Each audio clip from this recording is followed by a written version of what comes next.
Hello and welcome to the two-man power trip of wrestling's podcasting empire. I am, of course, your host, JP John Poz, right here at a two-man power trip of wrestling's podcasting empire, a part of the TMPT feed.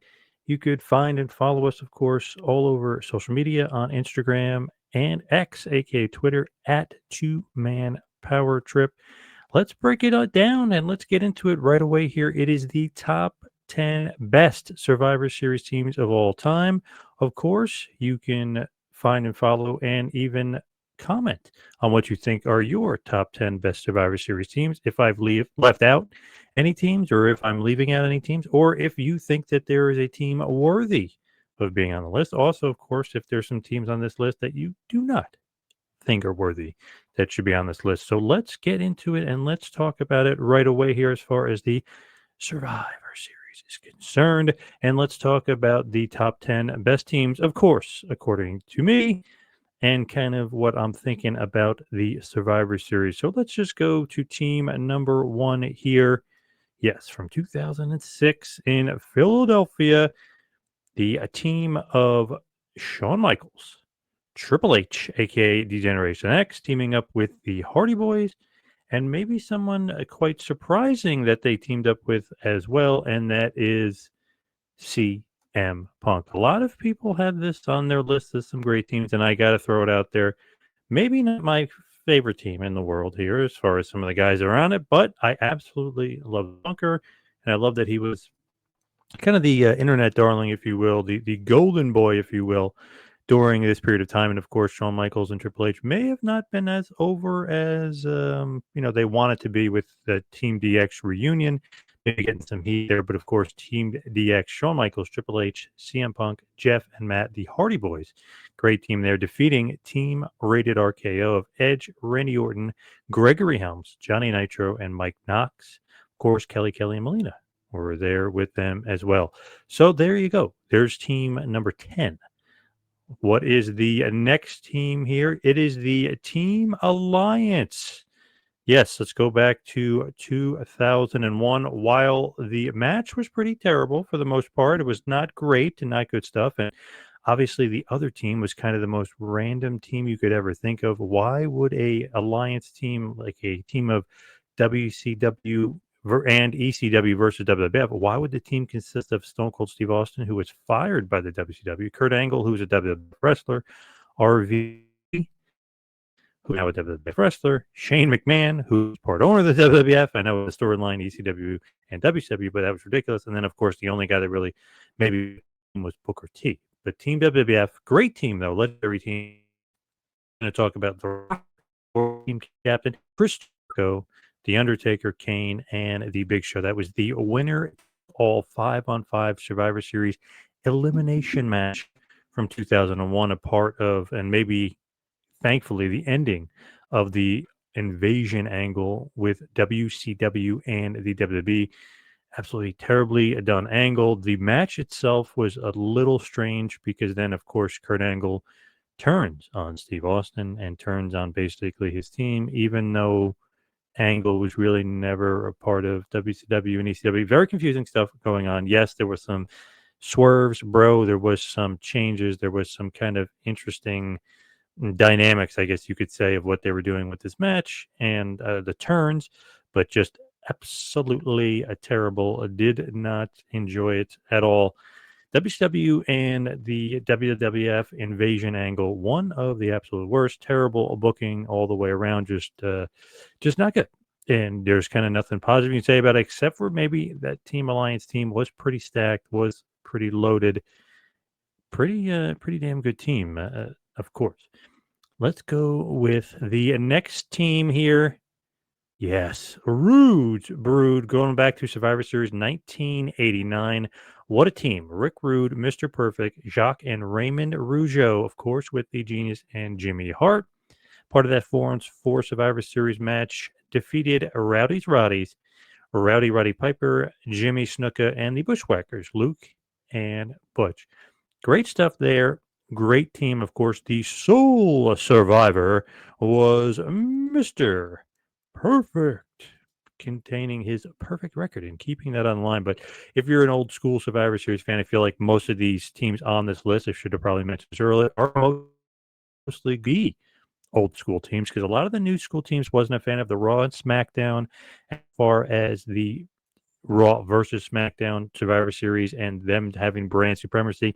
Thought that was lame, thought that was stupid. A lot of the teams kind of stunk, and they were just kind of, they're not really in the vein and in tradition naturally of the Survivor Series. So I will not be putting those teams on the list. I just don't think that's absolutely still ridiculous. And they were trying to create this sort of, brand versus brand type thing, this invasion kind of redo, almost like you're creating another angle with these teams and trying to make it like, oh, they're two different organizations. It's like, this is WCW versus the NWO. Well, no, not quite, and not really, kind of silly and kind of ridiculous. So none of these will make, the old teams will make this list, and I think that some of these old school teams are pretty freaking awesome. I absolutely love some of these old school teams, and this is one of them. Rude's Brood, one of the coolest teams I can honestly say to put on this list. I thought this was an absolutely great team. The next team up here, another great team, and I feel like you're going to remember them and you're going to love them, because Mr. Perfect is again on the team, this time as your team captain. We're going back to Survivor Series 1994 on 4. Yes, the perfect team. Mr. Perfect with Demolition, Axe, Smash, and Crush, of course, accompanied by Bobby the Brain Heenan and Mr. Fuji. They would end up losing to a team that, hint, hint, you may see later in this list.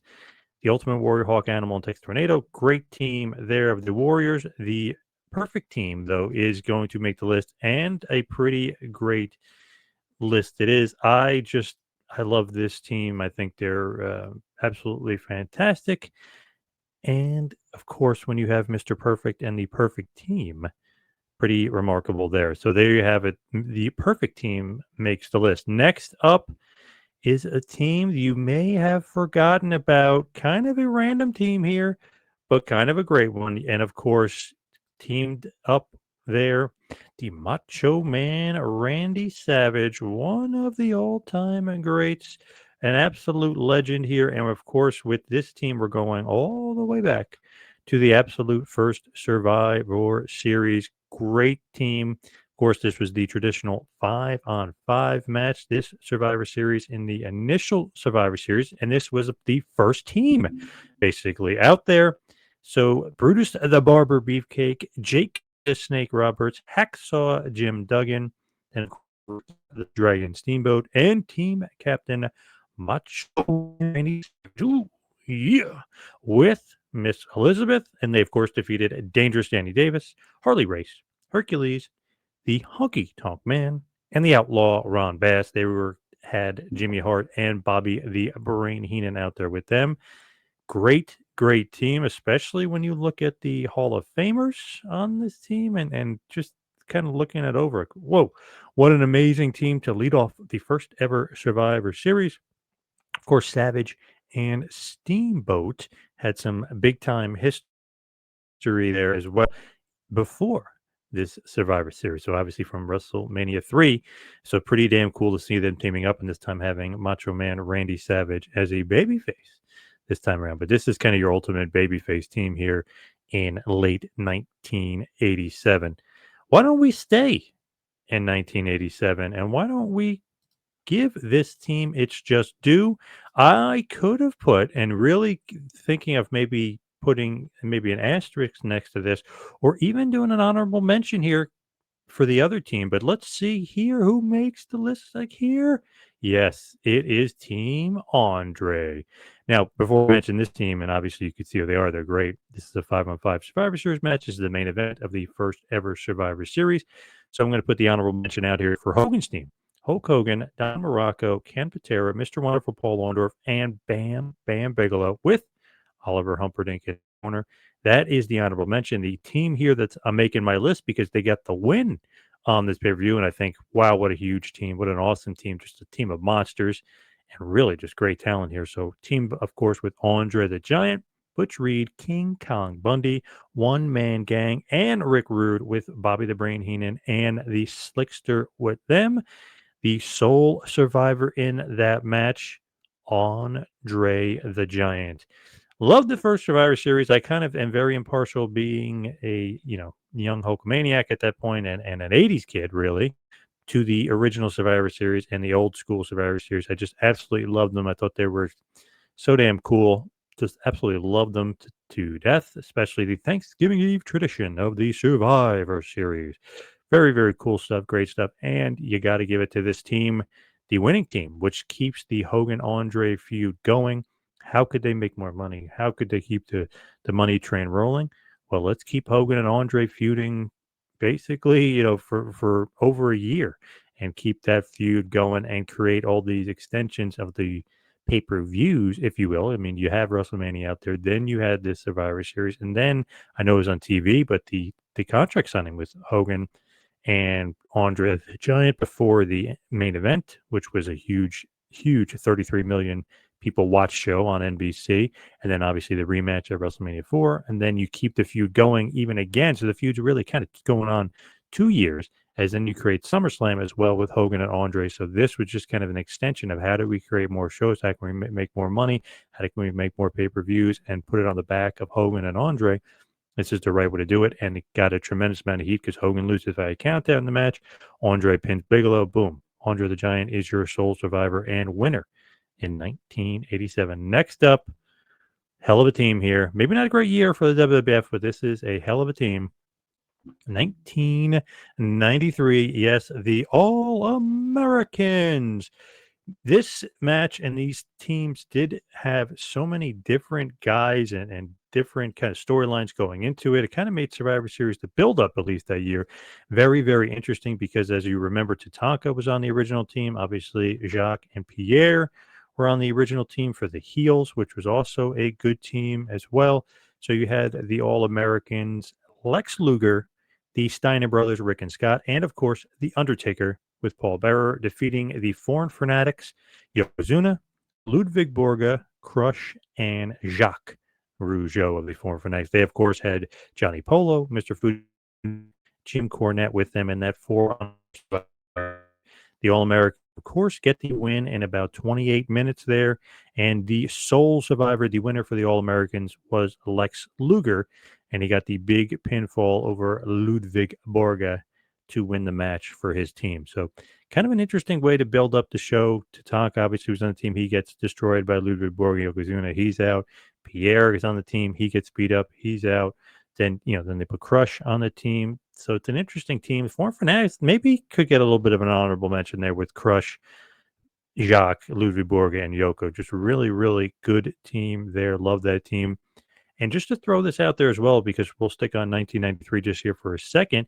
Yes, that is a great team, and the All-Americans, one of the best teams. Some people, I was looking online, some people consider this to be the greatest Survivor Series team of all time, Luger, the Steiners, and the Undertaker. So that's kind of an interesting little nugget there. But just to throw it out there as well, I love this team, and I'm going to put them on an honorable mention list. Team Razor, which won earlier in the night over Team IRS. Adam Bomb, Diesel, IRS, and Rick Martel lost in the 4-4 Survivor Series team to the honorable mention 1-2-3 Kid, Marty Jannetty, Razor Ramon, and surprise guy, Macho Man Randy Savage. So that's really, really cool. Great team. Kind of under the radar team. I would definitely, without a doubt, put them on an honorable mention list just because I love the team and I thought that was a lot of fun. Next up, let's go back. Let's go back to a great, great team. Let's go back to 1990, and we're talking about, 1989, and we're talking about the Hulkamaniacs. What a team this was this year. Just one of my absolute favorite teams. What a star-studded team it was. Hulk Hogan, Jake the Snake Roberts, and Demolition Axe and Smash. And of course, they won the 4-on-4 Survivor Series match over the $1 Million team of Ted DiBiase, Zeus, and the Warlord and the Barbarian, the Powers of Pain. They had Virgil and Mr. Fuji by their side in that event. Tell you what, though, DiBiase's $1 Million team, that's another team I would consider an honorable mention. Very cool team, very good team, very scary team They look good on the poster, Bretta. Just awesome team there. But the Hulkamaniacs of Hogan, Jake the Snake, and Demolition is a loaded team, and you've got some of the all-time greats, arguably the greatest tag team of the Hogan era, arguably the greatest guy that never won the title during the Hogan era, and Jake the Snake, and then of course the WWF World Heavyweight Champion, the immortal Hulk Hogan, who is obviously an absolute god, an absolute legend, and the reason we're all here today talking about WWF. But when you look at this team, it is absolutely stacked, and not just because of Hogan, because of Jake the Snake and Demolition as well. Next up, let's go to 1990, and you knew this was coming, and I know this amongst all. I'd say when I was checking out these lists, I'd say about 90% of lists had this as the greatest Survivor Series team of all time. It is not my greatest Survivor Series team of all time. That may be controversial, and that may stick in the craw of some people, but here we go. This is the team that so many people said was the greatest Survivor Series team of all time. It is the Warriors, the Ultimate Warrior, the WWF World Heavyweight Champion at the time, LOD Hawk and Animal Road Warriors. The Warriors beat the team we before on the show, Mr. Perfect, and all three members of the Demolition. And then, of course, later on in the evening, we had a very different. We had the ultimate match of survival. It was a 5-on-3 Survivor Series match featuring the winners of the elimination matches from earlier, which led you to Hulk Hogan, Ultimate Warrior, and Tito Santana defeating $1 Million Man Ted DiBiase, Rick Martel, the Warlord Hercules, and Paul Roma, who had Virgil and Slick by their side there. Of course, the two survivors were Hulk Hogan and the Ultimate Warrior. In this match here, which started off the night, we had one sole survivor, and that was the Ultimate Warrior, and he pinned Mr. Perfect to win that match for his team and for the Warriors. Just an absolute great team, a great event, great Survivor Series. I love how they kind of changed it up and did the ultimate match of survival at the end, and I love that Hogan and Warrior are the two guys that won and survived. So making everybody kind of go home happy there in Survivor Series 1990. Now, here we go.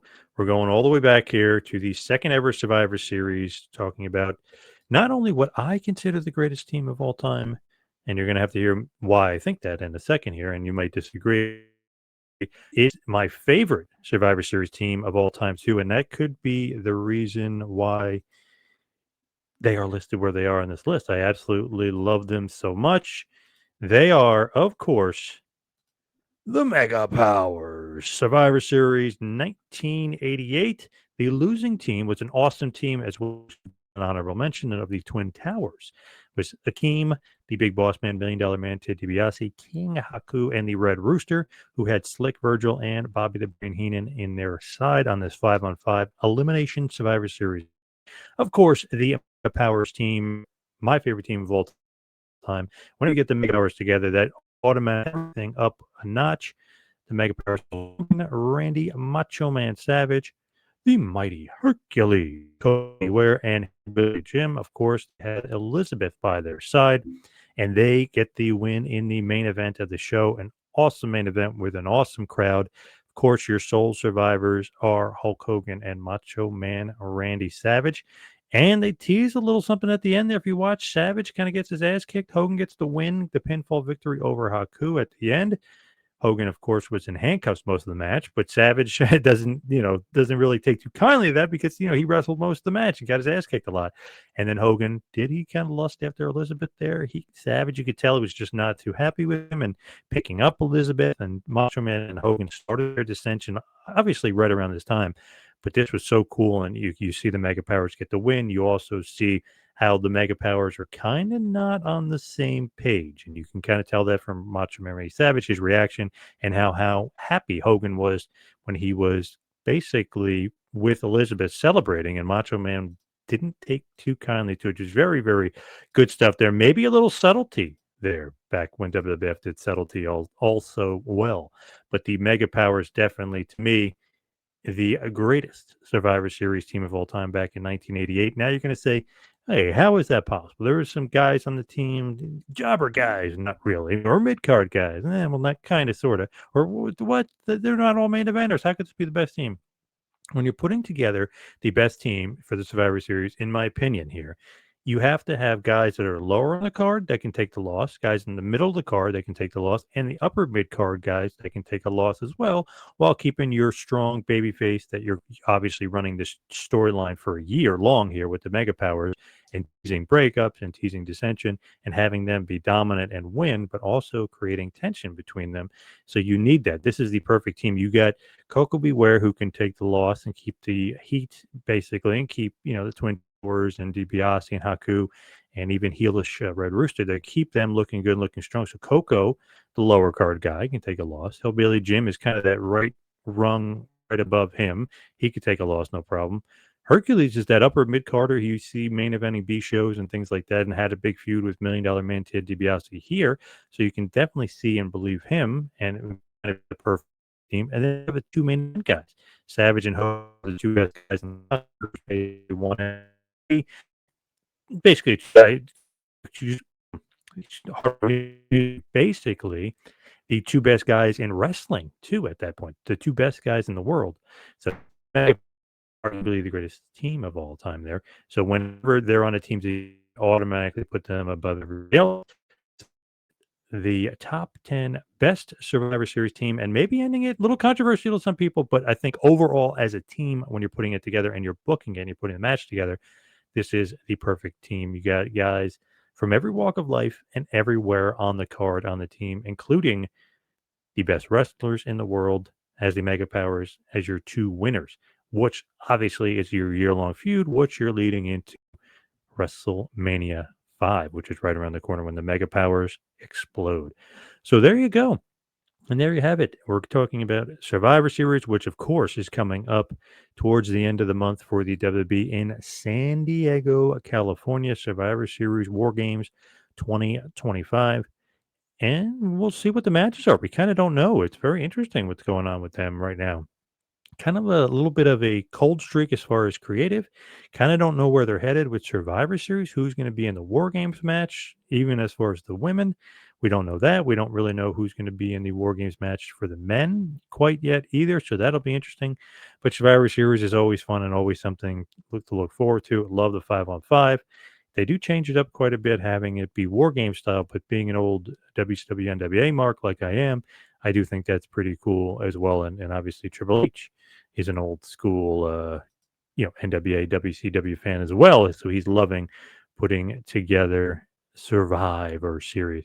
So let's wrap it up and head towards the follow me on Twitter and Instagram at 2Man Power Trip. Check out the website, patreon.com/TMPT Empire. Go to TeePublic, tpublic.com/store/TMPT and get your Hogan era gear today. Also, when you're over on the internet, check out Dashery, 2manpowertrip.dashery.com. Thank you, everybody, for tuning in. See you right back here next time. Have a good one, folks.